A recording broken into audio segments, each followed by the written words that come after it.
Some people rock and some people roll.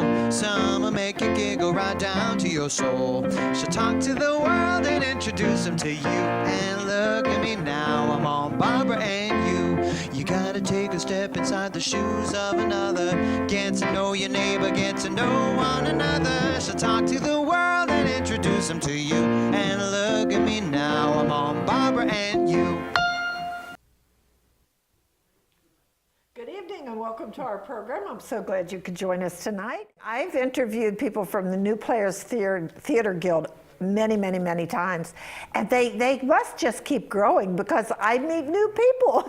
There's more people involved there, and they have a new play coming up called Silent Sky, and their director is here with me tonight, Christine Gerton. Hi, Christine. How are you? Thank you for having us. This is your debut on the Barbara News Show. It is, and I'm very excited. Well, how come I haven't met you before? I don't know, because I've been in the studio. I've done a couple of things with Sally Cragen and with Stratton, so I've been here, but I've not had the fortune of actually being on your show, so thank you for having me. Well, my pleasure. And do you prefer to direct or act? Oh, that's like a loaded question. You know, it depends on the piece. I really enjoy doing both. To be honest, I tend to perform more just because it's a little bit easier. I have a full-time day job that is really, frankly, more than a full-time job. So to only have to be responsible for me and my performance is something that I can do more frequently than to be responsible for directing an entire production. But this piece, when I ever heard, when I ever heard which show they were doing and I read the script, it just spoke to me, and I just felt like it was a story that I had to tell. So I was really compelled to get back in the directing chair, which I haven't actually done in 5 years. Oh, really? Yes. Now, Silent Sky, I know nothing about it. Tell us, first of all, when you're performing it, and a little bit, just enough to tease people to be sure they come. No problem. We're performing 2 weekends, the weekend of March 9th and the weekend of March 16th. We perform Friday and Saturday evenings, both weekends at 7:30, and we have matinees both Sundays at 2 o'clock. And that's at the New Players Theater Guild, which is right around the corner from the studio here on 15 Rollstone Street. And unfortunately, I'll be out of town, and I'm going to miss this one. I'm so sorry. Me too, but I get to see a little bit of it tonight because you brought some of the actors with you. I did. I actually brought the entire cast, and we have 3 vignettes that we'll be doing later to introduce a little bit about who these characters are and hopefully pique people's interest into wanting to come see the show. I did not know they were the entire cast. It is a very small cast, but they're really wonderfully talented and super dedicated, and it's really been a blessing for me to have the opportunity to work with all of them. Now, as the director, are you the person they audition for and you select who plays which part? Yes, and really that's about 80% of getting a show right. If you can get the casting right, you know, there are always bumps along the road and difficulties to deal with, but to be honest, they're going to carry most of it. So I have every faith that it's going to be a wonderful production because we were lucky enough to get the right actors into audition. But it's a bit of a pressure, isn't it? I've judged some pageants and things like that, and you always feel sorry for the ones who aren't selected. It's awful. It's Tell me how you really feel. Yeah, no, it is. It's really hard, to be honest. You know, I have maybe a different perspective now that I've sort of worked on both sides of the table. You know, I know how difficult it is to audition, and I know how awful it is to get that call or that email that, you know, that role that you really wanted to get, that unfortunately, you know, they're not able to offer it to you. It's especially hard when it's children. I do a lot of musicals with like multi-generational casts. And, you know, when you have 100 people audition, there's just no way to get them all on the stage. So it is really, really difficult, you know, to have to make some decisions that are, you know, on the flip side, they make some people extremely happy, and it's, you know, very challenging to deal with on the other side. You know, I try to just know how difficult it is being that actor, and I try to be very respectful about that, but it's probably my least favorite part. I love the casting and giving the positive phone calls. It's a little more difficult on the other side.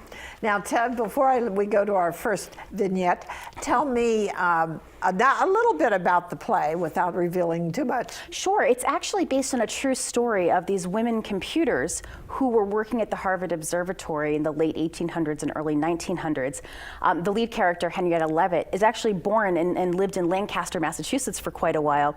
And it was interesting that I'd never heard this story before, and it's so local. But you're saying playing these women computers, and we just became familiar with that through the movie Hidden Figures. Exactly. That the mathematicians were actually referred to as computers. Exactly, and we do use that term in this play as well. So even before those women in Hidden Figures, there were the women computers at Harvard Observatory. What's fascinating is they were doing all this astronomy work. Most of them weren't even allowed to use the telescope. So they were relegated to an attic room, just looking at glass photographic plates. And from there, they were making these amazing discoveries and observations that are actually certain things that we still use today to be able to measure how far away stars are and how galaxies are. So it's really, for me, just a wonderful opportunity to have a local story that we can actually tell and share with people that I think is probably not super well known. No, I don't think it is at all, and that's very interesting. So I'm going to let you tell us now about the actors who are going to do the first vignette for us. Sure. So this first vignette, it's about introductions, because I always love seeing how characters interact when they first meet each other. We have Henrietta Leavitt and Peter Shaw as the characters, and they're being portrayed by Matt Sprague and by Brooke Haley. This is the first time that Peter gets to meet this very, very headstrong woman, and things don't necessarily go swimmingly. Okay, and our actors are ready. Let's see if our camera people are ready. I think we are. There we go. You're on. Excuse me, is this the observatory office? Oh, yes. Hello. You must be my 10 o'clock. Miss Leavitt. Are you Miss Leavitt? I am, Henrietta Leavitt, and I am thrilled to. Oh, good. We'll make this quick. It's not that complicated. May I just say how pleased I am to meet you, Dr. Pickering. I am so honored. No. I'm not? I'm not. You're not Dr. Pickering. I am... You are Dr. Pickering. So sorry. My name is Peter Shaw. I work for Pickering. Oh, lovely. Mr. Shaw, nice to meet you. Colleagues, then. Well, technically you work for me and I work for him, so... So we're still colleagues, it would seem. Well, technically yes, but... And here I thought Harvard was such a technical place. No, I just mean that... No, I mean, of course it is. It's just that... You see, I'm Dr. Pickering's apprentice, junior fellow in astronomical research, summa cum laude in mathematics and physics. And if you spot me, I'll swoon. What? It's a technical term. Now, Mr. Shaw, I've come a long way and I'm quite anxious to get started. May I? Get started. Or just point me to the telescope and I'll be fine. The telescope. Is that it? The Great Refractor. Well, yes, but... One of the largest in the world. I am very aware. Quite a point of pride for us here, but this is the workroom for you girls to work on. In here. A short orientation, then. We bring the girls' department photographic plates from the telescope. Latest technology. Yes, good question. Why all women? This is great. Pickering got fed up with the boys he was sent, and he really said this, that his housekeeper could do better. So he hired her, and she did better. Now it's quite a woman's world up here. I was expecting the usual world. Oh, well, I make regular rounds. Rounds? I come around. To what end? Evaluation, of course. Mr. Shaw, I also graduated summa cum laude from Radcliffe, which is basically Harvard in skirts, and lucky for us, the universe doesn't care what you wear, so my expertise and yours might just complement each other's if we can get past this encroachingly unpleasant first impression. Or I can take this out and you can keep orienting. Oh, that's delightful, delightful. And I can see where your characters are well suited for those parts. They do a Thank you. wonderful job bringing them to And life. send the next players in.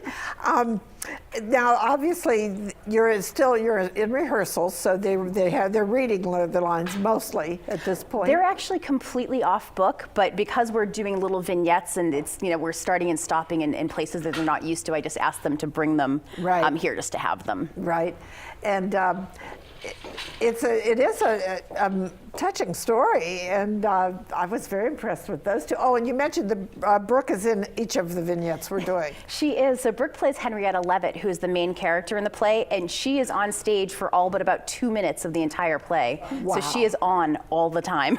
I'm just so amazed. I mean, even doing this show, I have notes. I'm amazed at people that remember all those lines, and she's very eloquent in her speech.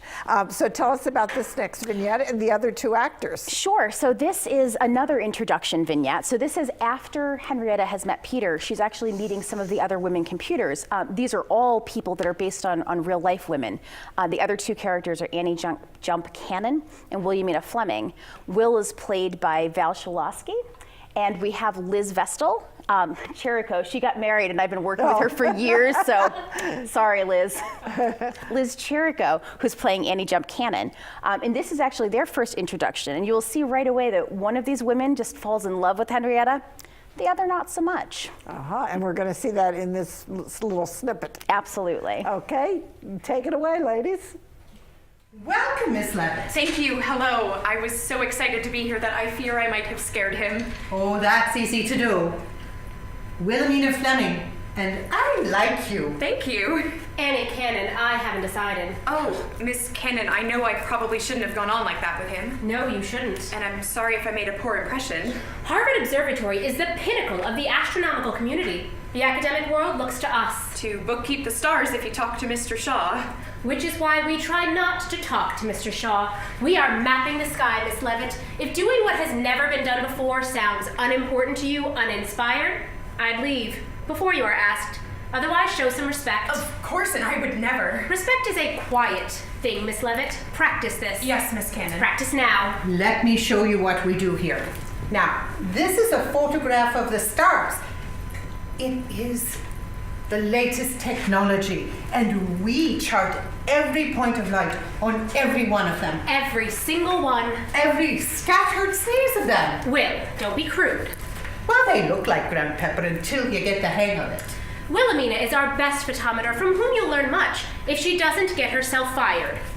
I used to be her boss. You still are. We share leadership of this department. Oh, she outdid me with her letters. I did no such thing. The star classifications were her idea. A collective effort, I assure you. Star classifications, that's your work? Oh, yes, indeed it is. The sky was a riot until Miss Cannon coded it. Now, I wanted to make every star a number based on color, but she insisted on labeling them with letters based on temperature. Ladies. O-B-A-F-G-K-M, yes! You created a standard, Miss Cannon. My goodness, I am so honored. I'm sure you laugh, but my professors made us memorize your letters using this ridiculous phrase. She made up that ridiculous phrase. But I didn't mean for it to find its way into textbooks. Oh, be a fine girl, kiss me? You did that too? Oh, she had a muse. Miss Fleming. Well, she thought it would be best for the boys. After all, that's all they think about anyway. Let's get back to work, please. Thank you, ladies. End of the scene. That was great. How do you describe this? Is it supposed to be comedic? Because there's some funny lines. It's actually funny because I wasn't sure. I had read the play and I had seen it, and I really wasn't sure how it's classified. It is technically classified as a drama, but to be honest, it does have some really light moments. But I always feel like in drama that's really important to be able to have those moments of levity because it gives you a good contrast for when things really do get a lot more serious and a lot more in depth. And the audience enjoys it when they can laugh For sure. once in a while. In case you tuned in late, we're talking with Christine Gerton, who is the director of the new play, Silent Sky, by the New Players Theater Guild. And she brought some of the players with her tonight. And I'm kind of making sure we get all of them in. Absolutely. And I don't want to cut your interview short, but I don't want to miss any of the vignettes that you brought tonight. Sure. And I do appreciate everybody's efforts in getting here and performing for us. Well, thank you for having us. And then you're off to your real rehearsal. We do, because we open in a couple of days, so we're right in the thick of rehearsal. Wow. Well, I'm sure you're comfortable with how far they've come since they got the parts. Oh, they're so tremendously talented, and the effort that they put in really shows. They're doing a wonderful job. And the star of the show, Brooke, who's she with this time? Well, so this is interesting because Brooke is with Kirsten. Their last name is both Haley because they're sisters. And in the show, they play sisters. So they had a sisterly bond right away, which really did show, in their first audition. This is a scene that happens a little bit later on, and it's interesting because their relationship has a lot of it's like being with your sister. There are good moments, there are really difficult moments, and this is sort of back when they're a little bit older and they've learned to sort of accept who they are for each other. Did you know they were sisters when you cast them? I did. I actually have worked with Kirsten before. Okay. I've directed her, and I did know her older sister, and so I was aware of it, and it just worked out beautifully. Well, we're going to see right now. Great. We'll get a little taste of what the play's all about. Go ahead, ladies. I think it's time we built you a study for all these boxes. I'm sorry. Or a ranch. I can move them. I know it's a lot. They've been sending more and more, which is a good thing. I want to work. I need to work. And now that things are calm, you should think about going back. Don't look so excited. I'm not being nice. I just can't stand all these boxes in my house. And Daddy would have wanted you to go. Why are you so good to me? Because I'm a saint and you're so easy to pity. I accept that. Can I take your son with me? He knows 3 whole constellations. Yes, boys in glassware is a good idea. Sorry. It amazes me that the entire sky fits on these little window panes, and how shockingly full it all is. It doesn't look that full from the backyard, but each one of them is just bursting with stars. And nebulae. There and there. My goodness, it's a whole other world up there. Or worlds. You know, they call me a fiend. Who calls you a fiend? A star-finding fiend. One of the most prominent astronomers at Princeton said that about me. You're important to them? I am, actually. They're not taking advantage of you. Oh, they surely are, but it's a compliment. A love letter's a compliment? We talked about this. Sitting at Harvard and you can't find a gentleman? My department's all women. Well, get out! It's complicated. Wouldn't be romance without. Is it? What? Romance! No, not yet. And who is this not yet? What about your music? What about your secret fancy? Margie, it's nothing. It's a boring story with a boring ending. Why? Because it ended. Or it didn't really start. It's unclear. I'm sorry. That was never in my plan anyway. Well, maybe it's your plan that's boring. That's it. I always feel bad for performers when they're here because we don't have applause for them. So they Well, don't- hopefully there'll be lots of that on There- Friday when we open. There will be. Now, give me the setting again. What year was? So this particular play, it's set between probably around 1900 at the start, and it spans 20 years, so it goes to about 1920. But we don't think about working women in those days. No, and that's why it was so unusual. This was, in fact, an entire department of women, and they were brilliant women astronomers. And they were all very well educated. Again, Well, it's interesting. Some were and some weren't. There is a story in the play about Williamina Fleming, who, and we talked a little bit about this in one of the scenes, about her being a housekeeper, and Dr. Pickering brings her to the observatory. That is actually a true story. She was his housekeeper. He got very, very frustrated with the men working at the observatory, so he figured he'd give her a try. Turns out she was brilliant. So even though she was not well educated, she could be trained to do this work and was, a pioneer. I'm always in awe of all of you dedicated theater people because you devote so much time, and it's amateur work. I mean, not the quality is not amateurish, but you all have, most of you have full-time jobs. You mentioned you have a rather demanding job. I do. And when you're directing, you feel like you're responsible for every part of the play, I would presume. Well, to some extent, yes. I mean, I certainly have people who are responsible for I have a stage manager and various other designers doing lighting design and those sorts of things. But overall, I'm still responsible for making sure we have the right staff in place and that the vision that we're all working toward is, it's all, a cohesive sort of experience. What frustrates you? About directing? I think what's really, for me, the most difficult is 2 things. First of all, I wish I had more time to put into it. When I really only direct pieces that I feel super passionately about and that I really do want to throw myself into. But unfortunately, I do have a day job and I work a lot of hours. Actually, ironically, I'm a scientist as well, although not an astronomer. I work in life sciences and I develop cancer drugs. Oh, wow. But it's extremely demanding to do that. And my hours are sometimes a little bit weird. So there are times like right before rehearsal, I'm on conference calls. So it's really difficult sometimes to be able to be as focused and as clear as I would like to be, and to be able to dedicate that time to, okay, I'm doing whatever, whether it's a rehearsal or dealing with, the designers, that kind of thing. The other thing is it's sometimes difficult to let go because, I'm not doing everything and I don't have the time to, and frankly, I don't want to. So it's a matter of how much oversight do I give people when I want to give them enough room to be able to show their own creativity, but still making sure it's part of the whole vision so that we end up with a cohesive show in the end. Well, I think I can relate to what you're saying because I'm a full-time real estate agent. Oh. And there are days that it's a very hectic day and I think, do I really feel like doing a TV show tonight? But when I get here, lights, camera, action, I love it, and I never leave here sorry that I came. And probably once you get to the theater, it's a different mindset. Actually, it's really one of the reasons that I do it, because otherwise it would be so easy to just work all the time, and I could work a ton of extra hours. And to be honest, actually doing theater I think is really good and helpful for me. Definitely from a work-life balance perspective, but because I've done so much work on stage, I do a lot of, I run a lot of meetings. I actually often have to present at the FDA, and I'm very accustomed to presenting in front of people, on plays or if I'm singing in a recital. So those skills are something that I actually can take and use in my work as well. Mm-hmm. So you're a singer as well as an actor. Oh yeah, a little bit of everything. What's been one of your very favorite roles? Oh God, I think one of my favorites is playing Lucy in Snoopy. Lucy Van Pelt. Oh, really? My husband laughed that it wasn't much of a stretch for me, and I don't know if I should be insulted by that or not. Well, you did a good job, I'm sure. And speaking about myself being a realtor, if I'm showing property in the area, I always brag about how fortunate we are to have New Players Theater Guild, and you mentioned Stratton, and then I throw in Theater at the Mount, which isn't that far away. Absolutely. And a lot of the people, local theater people have performed at all three.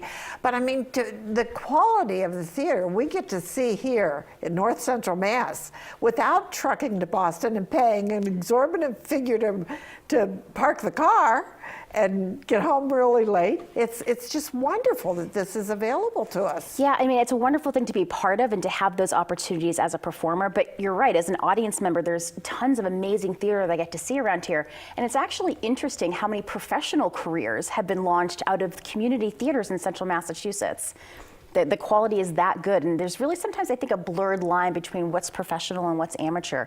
Sometimes I think it's more just a choice of what you want to do for a living to actually pay your bills as opposed to a talent situation. Well, and when I talked about the time invested, and you've got a family and your husband says, oh, you're not going to be home again tonight or whatever. But I think you kind of have to look at it as a hobby. Like some people play golf, some people go to football games or whatever, and is theater, does that fill a void for you as far as I don't mean to put it down by calling it a hobby, but I think it's fair to say. I mean, I do have a number of hobbies, but theater for me, it's a great way for me to be able to express myself artistically. And when I work in the sciences, sometimes a lot of what we do tends to be black and white. And this is a place where I can actually just let loose a little bit and actually try to make art and something that that I'm proud of and that I can stand behind, and that's just so completely different than what I do during the day. And when did you get the bug? Oh God, I started performing at 3. I was actually one of those, those competitive dancers for Dance Moms. But I realized when I started getting into high school that just competitive dance was not for me. It's a real cutthroat world, and it wasn't fun anymore. So I started getting into theater because it was a way I could dance and actually really enjoy myself. Then I actually had to learn how to sing because there's no way to do musicals and avoid that. And I've just sort of been hooked on it ever since. I felt like it's a really great way to be able to, sort of flex all of those muscles. I do some singing, some acting, some dancing. I direct as well, and it's just fun to just sort of step out of the box that I think people would normally expect to, put me into. Mm-hmm. And I'm thinking back to you saying that you feel less pressure when you just have to worry about your own role. It is true, except for opening night.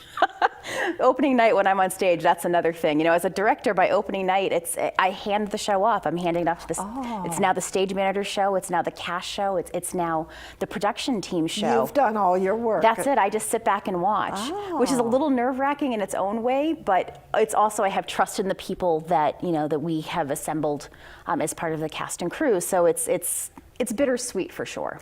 Well, earlier, before we went on the air, the group was talking, and I heard somebody say something about the boss, and I said, oh, in this place, I'm the boss. And when I tell people, I'm often accused of being bossy, and I say, well, it comes from being a mother. I raised 7 kids. You got to take charge. Sure. So as a director, though, is it easy to tell somebody, oh, I want you to do that differently? It depends. Some people are easier to direct than others because some of it is just, am I able to communicate in a way that they understand what it is I'm telling them? And, being able to communicate in different ways is very helpful. What I think is challenging, and this is my challenge everywhere, I tend to be a very direct person, and there's not always a filter between my brain and my mouth. So sometimes what I'm thinking, it just comes out, and it may not be in the most polite way. So sometimes it's good if I can take a step back and just take a minute to think and figure out how do I deliver that same message in a little bit of a kinder way.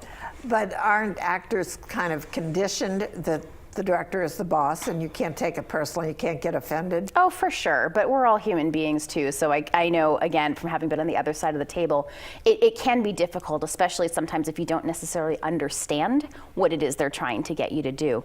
This cast actually has been super wonderful in that it hasn't been difficult for me to communicate with them at all. You know, they're really open to trying things in different ways, and you know, through that, we've really been able to explore these relationships with all the characters, because you know, this is a play that spans 20 years. There's a lot of personal change that happens in 20 years and a lot of change that happens between all of those characters. So it's been really wonderful to watch them grow as a cast, watch them gel as a cast, but then watch how that's actually spilled over into the characters. So are we going to see them age on stage? That's a good question. Probably maybe a little bit, but it's not something that I want to focus on because really I think some of the themes of the show are more important. There's a lot of talk just about, I mean, obviously this is a show about women scientists in a time period where that was very unusual. So there's talk about, you know, inequality, if you will. But it's also interesting to see how some of them learn to stand up for themselves, and Annie Jump Cannon becomes a suffragette. And that actually is also something that happened in real life. There's also a lot of talk too about legacy and what is a legacy and what do you leave behind, and can you be at peace with that? So those are the sorts of themes that I wanted to concentrate more on, whether they're really aging or not. Mm-hmm. Now, I've heard some directors say that you kind of have to give the actors a bit of a free rein, and sometimes they'll throw something in that works perfectly that you wouldn't have thought of. And I relate to that because if I come here to interview you with a set list of questions, and if I'm not paying attention to what you're saying, I may miss something really good. Sure. So how do you feel about that? Are they able to improvise at all? You know, I think they do a really good job with that. My philosophy about directing, particularly with straight plays, is that I'm just part of the process with the actors, and we're all trying to find those characters together. So I try to give them a place to start from. And then from that point on, we're all just playing. We're all trying to figure out who the characters are, and they try things, and then I'll suggest other things. And through all of that, we're, as a whole cohesive unit, I think, able to do a really good job to dig in and get a better understanding of who those characters are and how to portray them in a way that they'll be accepted well by the audience and they'll understand that work. Well, and speaking of the audience, before I let you go, I want you to, you can look right into that camera and give all the information about the plays. And tickets are usually available. You can reserve them ahead of time, but tickets, usually some available at the door. Yeah, and I don't think that'll be a problem. For straight plays, we tend to not necessarily sell out, but by all means, if you want to reserve in advance, that's wonderful. The shows are 2 weekends. We start March 9th, and we also run the weekend of March 16th. We have shows on the Friday and Saturday evenings at 7:30, and matinees both Sundays at 2 o'clock. Tickets are available at the door, or you can reserve them at nptg.org. We'd love to see people there. And you're in your own theater. That's Rollstone Street. It is Rollstone Street, yes. It used to be a church, and you people have done a wonderful job converting it into your personal theater. Thank you, Christine, so much for being here. And please thank all the actors for me. And now I'll let you all go off to your official rehearsal. Thank you very much for having us. Thank you.